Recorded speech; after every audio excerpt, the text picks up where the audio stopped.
ఓం శ్రీమాత్రే నమః ఛానల్లోకి స్వాగతం అండి. ఈ రోజు నుంచి అంటే ఈ రోజు ఈ వీడియోలో మకర రాశి వారు ఆగస్టు నెల 8, 9 తేదీలో కాస్త మీరు జాగ్రత్తగా ఉండవలసిందిగా సూచించడమైనది.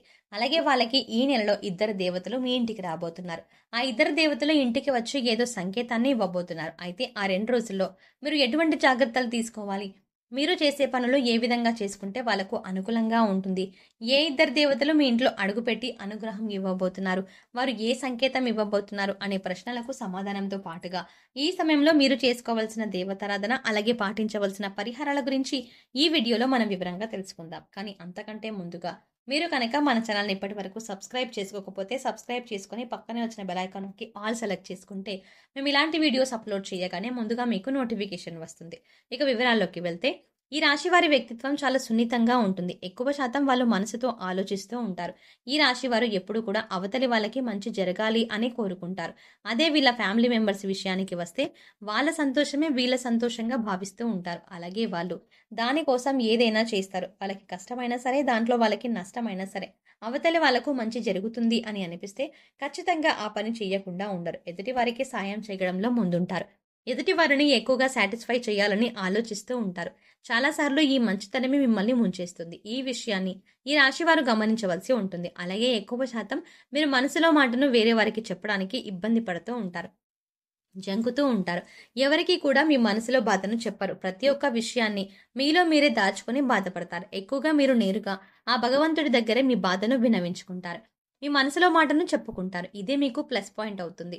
ఒక రకంగా ఇది మంచి పద్ధతి అని కూడా చెప్పవచ్చు. ఎందుకంటే ఎవరి దగ్గర మన బాధను చెప్పుకోవాలో వారికే మీరు బాధని చెప్పుకుంటారు. అందుకే మీపై ఎక్కువగా ఆయనకి ఎప్పుడు కూడా అనుగ్రహం చూపించాలి అని ఎదురు చూస్తూ ఉంటారు. అందుకే ఈ నెలలో మీకు అనుగ్రహం చూపించబోతున్నారు.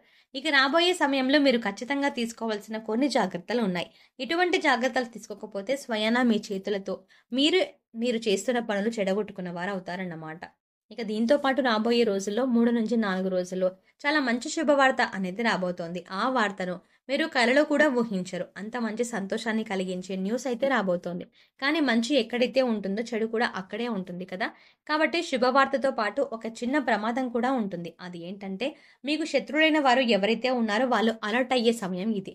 కాబట్టి ఈ సమయంలో మీరు ఎత్తుకు పై ఎత్తు వేయడానికి సిద్ధంగా ఉండాలి. అయితే మీ శత్రువులు ఏదో ఒక విధంగా మీకు నష్టం కలిగించడానికి ప్రయత్నిస్తారు. కాబట్టి మీరు ఈ రాబోయే టైంలో ఏదైనా నిర్ణయం తీసుకోవాలి అనుకుంటే మీకు తెలిసిన వ్యక్తితో అయినా, లేకపోతే బంధువులతో అయినా, ఇంట్లో కుటుంబ సభ్యులతో అయినా లేదా అనుభవజ్ఞులతోనైనా ముందుగా మీ ఆలోచనలనేవి వారితో చెప్పి చర్చించవలసి ఉంటుంది. ఎందుకంటే మీ ప్రతి పనికి ఆటంకం తీసుకోవడానికి మీ శత్రువులనే వాళ్ళు రెడీగా ఉంటారు.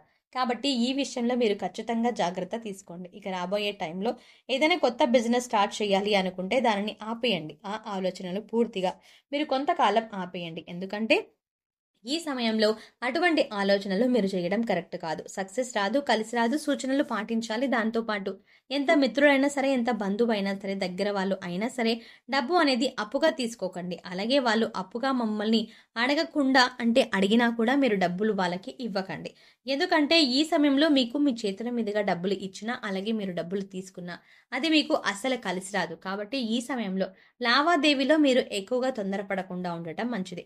ఇక దాంతో పాటు కేవలం డబ్బు విషయంలోనే కాకుండా నోటికి సంబంధించిన విషయంలో కూడా జాగ్రత్తగా ఉండాలి. ఎవరితో అయినా మీరు మాట్లాడేటప్పుడు కొంచెం ఆలోచించి మాట్లాడండి. ముందుగా ప్రశాంతంగా మాట్లాడండి. ఆవేశపడుతూ కోపాన్ని ప్రదర్శిస్తూ మాట్లాడారంటే చాలా సమస్యల్లో పడే అవకాశం ఉంది. భవిష్యత్తులో చాలా సమస్యలకు దారితీస్తుంది. అలాగే ఎక్కడైనా గొడవలు జరుగుతున్నా అది మీ ఫ్రెండ్స్ మధ్యలో కావచ్చు, అలాగే మీ బంధువుల మధ్యన కావచ్చు, ఇంట్లో కావచ్చు, ఎటువంటి గొడవల్లో కూడా మీరు చేసుకోవడం మాత్రం మంచిది కాదు. ఎంత తక్కువగా మీరు ఇన్వాల్వ్ అయితే అంత మంచిది. ఒకవేళ తప్పించుకోవాలని పరిస్థితి అయితే మీరు ఉండండి. గొడవలు చూడండి, వినండి. కానీ మీ సలహాలు మాత్రం ఇవ్వకండి. ఇక మీకు రాబోతున్న అతిపెద్ద శుభవార్త ఏదైతే ఉందో, మీరు ఇప్పటిదాకా అనుకున్న పనులు మొదలుపెట్టి ఆగిపోయిన పనులన్నీ కూడా పూర్తవుతాయి. ఈ సమయంలో పెండింగ్‌లో ఉన్న పనులు అన్నీ కూడా పూర్తి చేస్తాయి. ఏవైనా నూతన వస్తువులు లేదా గృహోపకరణాలు కొనాలి అంటే ఇది అనుకూలమైన సమయం. అలాగే గతంలోకి తీసుకున్న రుణాలు తీర్చడానికి ఇప్పుడు సమయం అనుకూలిస్తుంది. అలాగే మీకు రావాల్సిన ధనం ఏవైతే మొండి బకాయిలు ఉన్నాయో అవి వసూలు చేసే అవకాశం ఏర్పడుతుంది. డబ్బులు మీ చేతికి అందే అవకాశం ఉంది. కుటుంబ సమస్యలు, బంధువుల్లో సమస్యలు, కోర్టుకి సంబంధించిన సమస్యలు ఇలాంటివన్నీ సమస్యలు తగ్గుతాయి. ఏ సమస్య మీద మీరు పాజిటివ్‌గా సమాధానం రావాలని కోరుకుంటున్నారు. అలాగే పాజిటివ్‌గా మీకు రిజల్ట్ ఉంటుంది. ఏ విషయంలో అయినా మీదే గెలుపు అవుతుంది. ఎందుకంటే న్యాయం మీ వైపు ఉంది. ఇక దానికి తోడు ఈ సమయంలో దూర ప్రయాణం చేసే అవకాశం ఉంటుంది. అలాగే ఈ ప్రయాణంలో కూడా మీరు మంచిగా ఎటువంటి గొడవలకి తావు లేకుండా ప్రయాణాన్ని ప్లాన్ చేసుకోండి. కుటుంబ సభ్యులతో సంతోషంగా ఉంటారు. మీ ప్రణాళికని బట్టే మీ ప్రయాణం విజయవంతం అవుతుంది. ఎక్కువ శాతం మీ మైండ్‌ని ప్రశాంతంగా ఉంచుకోండి. మీ కులదైవం కావచ్చు, మీకు ఇష్టదైవం కావచ్చు, ఎవరో ఒకరు మంత్రాన్ని స్మరిస్తూ ఉండండి. ఈ నెల అంతా కూడా మీకు వీలైతే తప్పకుండా ప్రతినిత్యం దేవాలయానికి వెళ్లి దైవ దర్శనం చేసుకోండి. లేదు కుదరలేదు అన్న పక్షంలో కనీసం ఆ దైవం పేరునైనా స్మరిస్తూ ఉండండి. మీకు అంతా మంచే జరుగుతుంది. ఇక దీంతో పాటు మీ ఆరోగ్యం విషయంలో కూడా మీరు జాగ్రత్తలు తీసుకోవాలి. ఎందుకంటే ఈ సమయంలో మీకు అరుగుదలకి సంబంధించిన సమస్యలు ఎదుర్కోవచ్చు. గ్యాస్ వల్ల ఇబ్బంది పడవచ్చు. కాబట్టి సమయానికి ఆహారం తీసుకోవటం చాలా అవసరం. ఎక్కువగా టెన్షన్ పడవలసిన అవసరం లేదు. కాస్త శ్రద్ధ వహించండి. మీరు ముఖ్యంగా చేయవలసిన పని ఏంటంటే వాటర్‌ని ఎక్కువ శాతం తాగండి.